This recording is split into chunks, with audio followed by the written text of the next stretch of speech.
Bonjour Apolline. Bonjour Père Charles-Marie. Alors, heureux de te rencontrer, heureux de te voir aujourd'hui. Est-ce que tu peux nous dire en 2 mots qui tu es? Tout à fait, je m'appelle Apolline, j'ai 26 ans. J'ai fait donc des études de pharmacie, donc je suis pharmacien, j'ai exercé à Lambersart. Et parallèlement, j'avais quelques engagements dans la paroisse notamment, et puis pour des camps d'été auprès des enfants. Et dans quelques jours, voilà, ma vie prend un petit tournant. Je vais entrer à l'abbaye bénédictine de Pradines, une abbaye qui se situe dans la Loire. Pourquoi avoir choisi cette abbaye-là en particulier? Je ne sais pas, parce que c'est là-bas. C'est vrai que pourquoi cette abbaye-là plutôt qu'une autre? J'ai pas fait le tour de toutes les abbayes qui existaient pour voir celle dans laquelle je serais le plus heureuse. Mais c'est là-bas, c'est le Seigneur qui appelle là-bas. C'est vrai que c'est... Tu as une histoire avec celle-là. Oui, il y a une histoire aussi parce que en fait l'abbaye je la connais donc depuis toujours parce que j'ai ma tante qui est religieuse là-bas et du coup en famille depuis toujours on va là-bas. Mais c'est au-delà de cet attachement familial, c'est le Seigneur qui m'attire là-bas. C'est vrai que je ne sais pas bien mettre des mots là-dessus. Je pense que si on demandait à des fiancés de dire pourquoi celui-là plutôt qu'un autre, ce serait pas beaucoup plus facile. Et voilà, pour moi c'est pareil, je sais pas dire exactement pourquoi cette abbaye-là, mais je sens que c'est là-bas et que... Ce qui est déjà une réponse en soi. Il y a la joie aussi qui est présente et je pense que ça c'est un bon critère aussi. Cet appel du Seigneur, toi tu l'as ressenti pour la première fois, tu avais 7 ans. Et est-ce que tu en as parlé tout de suite à ta famille? Comment est-ce que tu l'as quand est-ce que ça s'est concrétisé? Quand est-ce que tu t'es dit ça y est, j'y vais? Tu as dit que tu avais fait d'autres études avant, tu as même commencé à exercer. Pourquoi est-ce que tu n'es pas rentrée directement à 17 ans et demi? C'est une bonne question. Alors déjà, j'en ai pas du tout parlé à ma famille auparavant. Vraiment, je pense que la première fois où j'étais sûre, c'est un grand mot, mais voilà, vers 5-6 ans, c'était vraiment un grand désir de vivre à Pradines. À 7 ans, donc j'ai compris que c'était plutôt le Seigneur qui m'appelait à vivre pour lui. Donc là, voilà, c'était décidé. Quand je serai grande, j'entrerai à Pradines. Après, il y a eu un moment aussi où c'est quand j'étais en 3e, je suis allée donc en retraite à l'abbaye de Pradines. Cette fois-ci, je suis allée sans ma famille. Et à ce moment-là, c'était sûr. Parce qu'il y avait un moment aussi où, pendant cette semaine de retraite, où j'étais donc en prière, en silence dans l'église. Et j'ai ressenti une grande paix et une joie profonde. Et ça, je pense que c'est vraiment le Seigneur qui me l'a donné. Et j'ai compris que oui, c'était vraiment la volonté du Seigneur.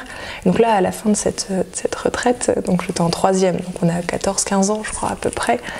Je voulais y entrer. Et là, ça me paraissait insurmontable d'attendre la fin des études, etc. Et je voulais y entrer tout de suite. Mais en fait, j'ai prié et le Seigneur m'a donné la grâce de la patience. Il m'a fait comprendre que c'était pas forcément bon d'y entrer tout de suite, que on a besoin de temps. On a besoin de temps pour se préparer à un grand chamboulement. C'est aussi le sens de l'Avent. Dans la période de l'Avent, on a besoin de temps pour accueillir le Seigneur. Et moi, c'était pareil. Le Seigneur m'a fait comprendre que j'avais besoin de temps pour entrer. Alors j'étais sûre d'entrer, mais j'avais besoin de temps pour se préparer. D'accord. Effectivement, donc pour toi, c'est un appel qui est arrivé très très jeune, mais moi quand j'étais petit, je voulais devenir explorateur. Et je ne suis pas devenu explorateur. mon rêve d'enfance s'est transformé en... Voilà, j'ai mûri et puis je me suis rendu compte que j'étais probablement appelé à autre chose. Toi, ce rêve d'enfance, en fait, s'est approfondi au fur et à mesure et est resté, j'imagine qu'il s'est transformé aussi, ce désir que tu avais toute petite. Qu'est-ce qui, dans ta relation au Christ, s'est transformé dans ces années? Et bien justement, il y a une époque où la question c'était est-ce qu'entrer à Pradines, pour suivre le Christ, est-ce que c'était juste un rêve d'enfant, comme vous disiez, ou est-ce que c'est vraiment ce que je veux vivre?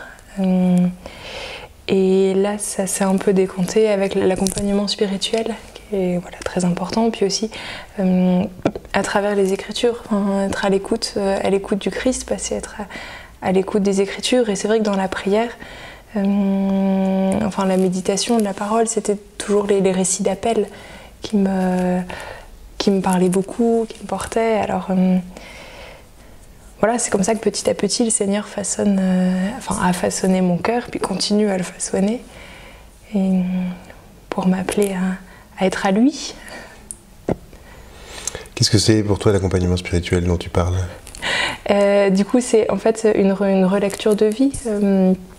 Donc j'avais une sœur jésuite qui m'accompagnait, et donc voilà, c'est relire avec elle les petits moments concrets du quotidien où le Seigneur est à l'œuvre, où le Seigneur nous parle et puis nous montre un peu sa volonté. Et donc c'est dans ça que justement on arrive à voir ce qu'il veut pour nous. Et ça aussi, le Seigneur est bon, donc il donne des indices. Dans la prière, à chaque fois, tout arrive au bon moment. Il y avait une période où justement je réfléchissais, est-ce que c'est le bon moment vraiment pour y entrer? Donc c'était quand j'étais en stage de discernement du coup à Pradines.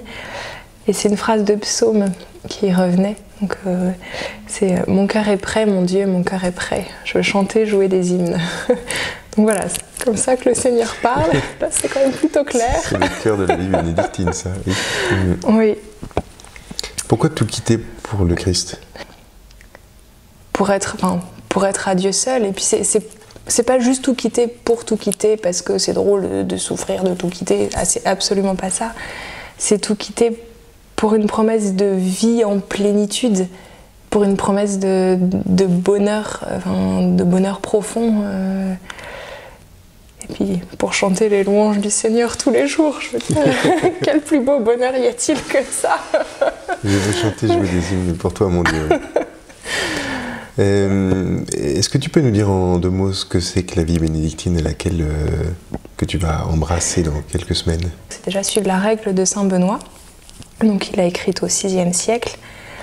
Et les fondements de la vie bénédictine, c'est ora et labora, donc prière et travail. Et donc la journée du moine est vraiment rythmée par les offices. Donc 7 fois par jour, il y a les offices, toute la communauté se rassemble quand la cloche retentit. Parce que c'est vraiment le cœur de la vie du moine, c'est vraiment être là devant Dieu. Donc le prier à la fois pour soi, pour la communauté, mais à la fois pour le monde. À travers les psaumes, le moine s'associe vraiment à tout ce que vit le monde, à toutes les plus grandes joies et toutes les plus grandes détresses. Donc c'est vraiment être là devant le Seigneur en veilleur. C'est cette notion de prière vraiment pour le monde, prière d'intercession. Et puis il y a aussi donc le travail dans la journée de la vie du moine qui fait vraiment partie aussi parce que le moine n'est pas oisif, il travaille de ses mains. Et même dans le travail, c'est être en présence du Seigneur aussi, puisqu'il y a toujours une atmosphère de silence qui est là, donc même dans le travail, être avec le Seigneur. Et donc soit travailler pour un travail rémunérateur pour l'abbaye, donc là l'abbaye de Pradines, elles font l'imprimerie, soit le travail au service de la communauté, la cuisine, le jardin, etc. Et tu rentres dans une communauté où il y a déjà des religieuses âgées, plus jeunes, etc. Tu les as pas choisies. Est-ce que tu penses que ça va aller? Avec le Seigneur, tout ira. C'est vrai que la vie fraternelle, c'est tout un monde à découvrir. Parce que c'est c'est pas 2 ou 3 sœurs que je vais recevoir, c'est 43. Et chacune a son caractère, chacune garde son caractère, et donc évidemment, je pense que voilà, il doit y avoir des petits combats à vivre au quotidien, mais comme partout au final. Et le Seigneur donne la grâce, et voilà. Tu veux les aimer? Ah bah, un petit peu quand même, heureusement, sinon ce serait pas le bon choix. Apolline, un jeune qui comme toi se pose une question sur sa vocation, sur ce à quoi le Seigneur l'appelle, qu'est-ce qu'il doit faire pour avancer? Être à l'écoute. Et être à l'écoute donc de Dieu, bien sûr, à travers sa parole, et aussi à travers les autres. Ce sont les événements de la vie qui font avancer aussi. Je me rappelle, par exemple, pour l'accompagnement spirituel, je m'étais dit, ce serait bien si j'avais un accompagnement spirituel, mais je laissais un peu traîner. Puis une fois, on était... avec un prêtre, on est allé donc visiter un lieu pour les camps d'été, puis c'était donc une religieuse qui nous accueillait, qui nous faisait visiter, et à la fin de la visite, elle me dit en me regardant, vous voulez pas rester avec nous, il y a quelque chose sur votre visage, vraiment, vous êtes appelés, restez avec nous. Alors en repartant avec le prêtre, on a bien ri, enfin bref, parce que voilà, elle voulait, ils avaient peut-être besoin de vocation ou je ne sais quoi, mais au final je lui ai dit que sur le fond elle n'avait pas tout à fait tort, parce que j'avais ce désir d'entrer à l'abbaye de Pradines qui était là au fond de moi. C'est la première fois que j'en parlais à un prêtre, et une semaine après il m'a rappelé en disant tu sais, ce serait bien un accompagnement spirituel, j'ai un numéro pour toi, puis du coup il m'a donné donc le numéro d'une sœur auxiliatrice pour ça.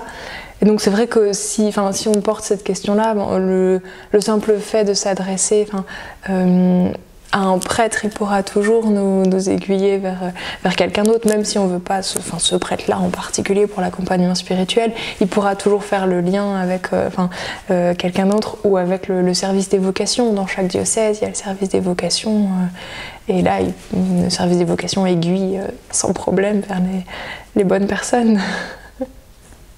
Est-ce qu'il y a quelque chose que tu voudrais dire à un jeune qui se pose la question du sens de sa vie?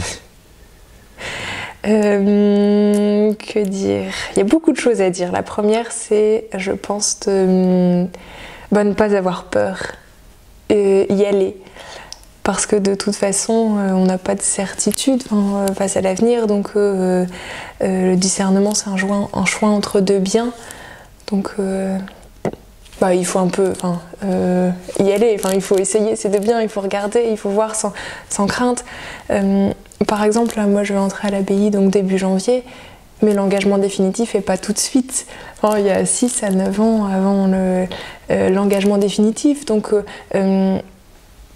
là l'engagement que je prends, c'est de tester entre guillemets cette vie-là. Et puis on verra bien, ça se trouve le Seigneur me fera comprendre qu'il voulait autre chose pour moi, et je ressortirai, mais ça aura été une expérience.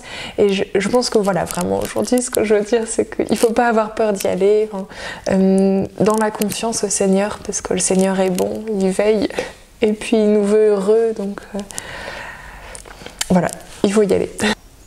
Merci beaucoup, Apolline. Merci à vous, Père Charles-Marie. On prie pour toi.